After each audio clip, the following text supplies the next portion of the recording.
Right hand, left foot, left hand, right foot.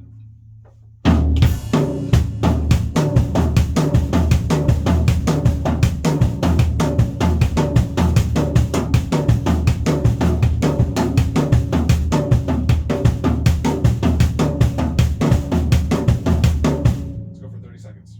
Ready? Go.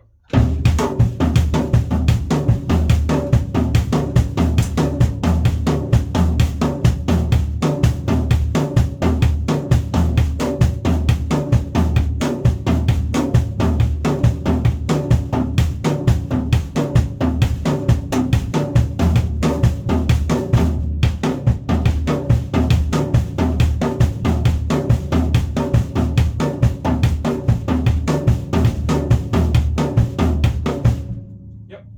Good. Okay. Why do you think that one is trickier than quads? It's the same thing, right? Each of your limbs is doing one quarter note. Why is that order weird compared to doing hand, hand, foot, foot? Because like when you do it for a long time, it starts to sound like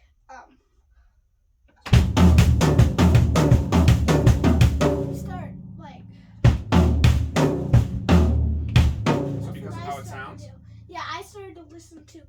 Okay. So that's an interesting perspective. I won't say that that's wrong. I think you're probably on something there. But the big one is that our brain likes symmetry.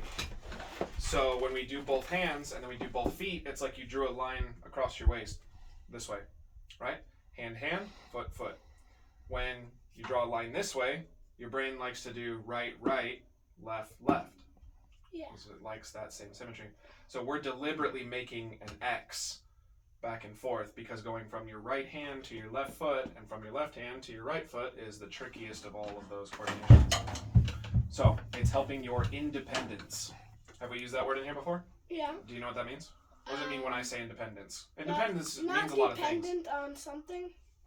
Like that is the right definition. I have independence. I'm not fully dependent on my parents to do things. Okay. Like I can make myself peanut butter jelly. Okay. So that is the right definition in most cases. So what do I mean when I say that for drumming? Because that's still the right idea. It's like everything is doing its own thing. Yes. So all of your limbs can do something independent. You can have ding ding ding ding ding ding ding ding ding ding going on in your right hand, and then your left hand can be da da da da da da da. You got all kinds of different things going on in all your different limbs at the same time. Each limb is independent of the other limbs. They're not dependent on each other. Okay. Right. So, we'll do things like that. Granted, any kind of Latin thing that we do already kind of pushes that envelope anyway. So speaking of, have we? I know we did this one a long time ago. Right?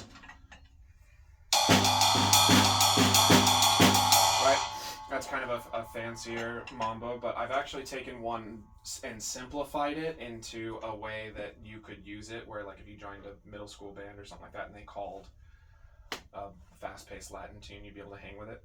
Have we done that one before? Our other version of mambo? Am I blanking on it? Right.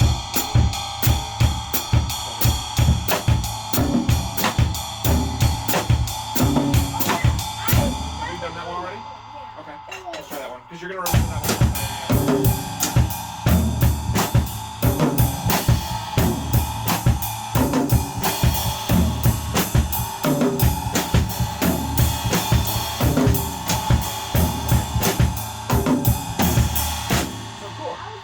Very, very close. There was one thing that was missing. Do you know what it was? The other half of your bio feet. You were doing your bio on your bass drum was correct, but you were not pedaling your hi-hat. Yep. Of. So let's just run that for a while. Let's make that come. Also, because I'm getting nitpicky with you, because we're not going back and forth, why don't you flip that way? You'll get a better cross. See?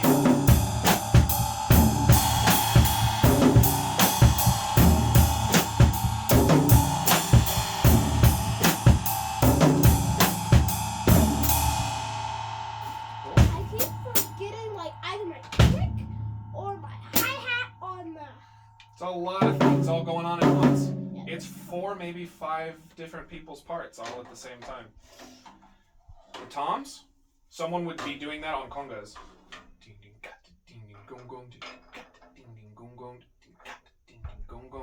I learned that one a long time ago. That's a very common conga pattern.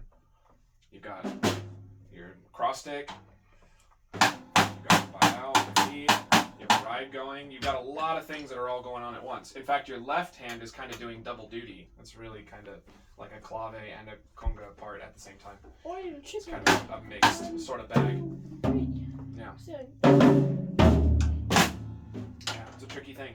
Okay, so let's do it a little bit more until it's real comfortable. That way you don't forget it. Okay, it's close, it's wobbling, but you're mostly there. Let's just think about it. 4 notes.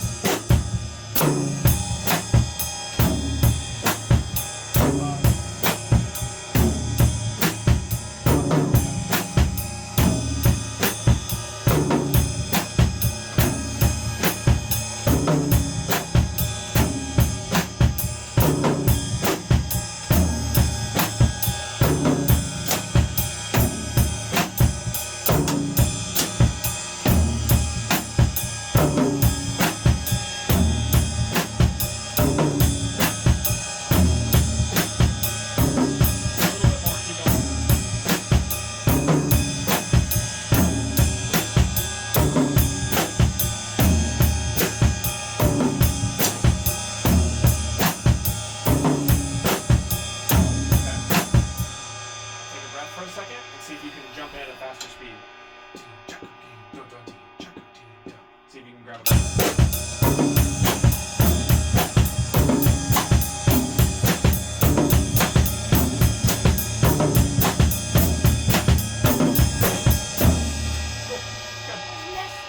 So, for that one, we'll come back to the other one that was really hard that took us a long time. That was kind of an experiment. That one ended up being tough. And then for you to utilize that, that's maybe we're not totally there yet. But so for now on, if I ask you to play a mambo, I want you to play that. Okay? that's our new mambo. So that'll be your mambo. I So- remember learning that one. It took me a while to learn it. Probably. It was like, I don't think it was as hard as the other one, which was the. I actually remember that remember one? that one. That one took a long time. I feel like I did that one and added tones. That's what I feel. Because the thing that was weird about that one is that it's hard to hang on to your downbeats. So it got really tricky. You have to have really good players with you. So it was really tough already just for us, much less if someone were to try to play with you. So while we're thinking about it, how about let's review just so that I make sure that we don't forget. Do you remember bossa nova? Nope, I don't What if I said girl from Ipanema? Would that jog your memory? Nope.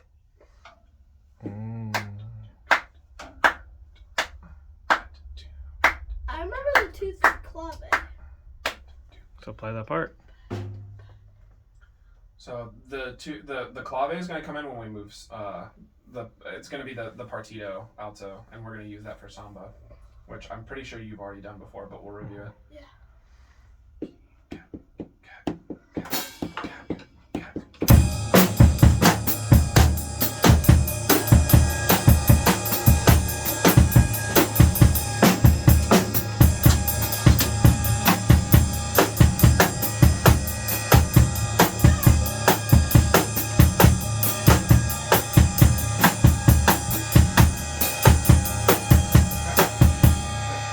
So, you clearly remember how to play it, but it's important to remember that it's called bossa or bossa nova, is what they'll call it. Okay, so that way, if someone asks you, can you play this, you can say yes instead of no when really you can, right? Because I want you to know what you can play. So, what about samba? Do you remember samba? Are the feet the same?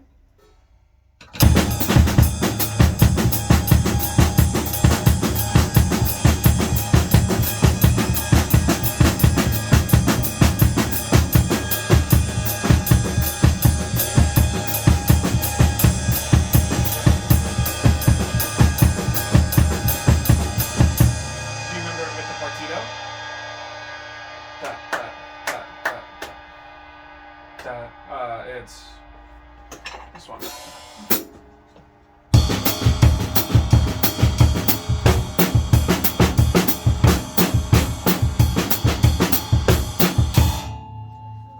One, two, three, and four, and one, and two, and three, four, 1, 2. So get back in your samba beat. I think we've done it before, but maybe not. We did. Your flip. There you go. Dot, dot, dot, dot, dot, dot, dot, dot, dot, dot, dot, dot, dot. There you go.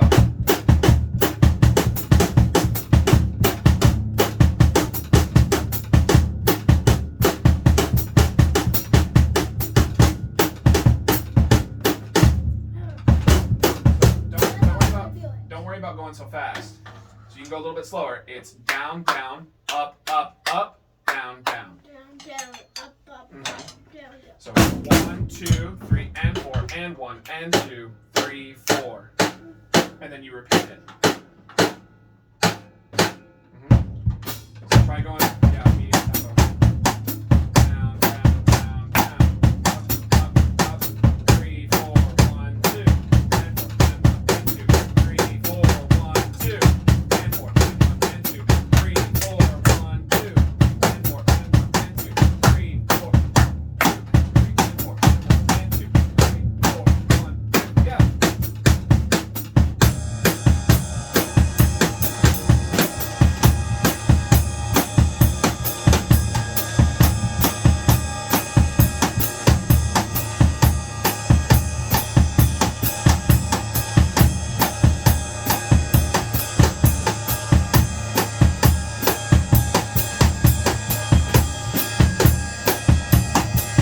So, when I play samba, I tend to flip between those two a lot.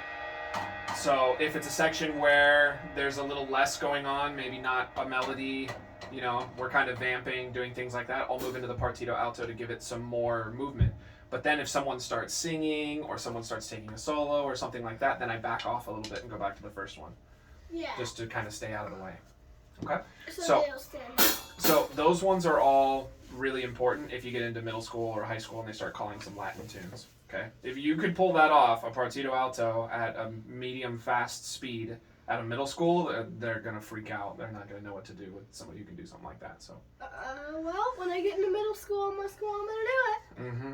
So I'm prepping a lot of people for middle school jazz bands right now, and I think some of these guys in the area are gonna be excited.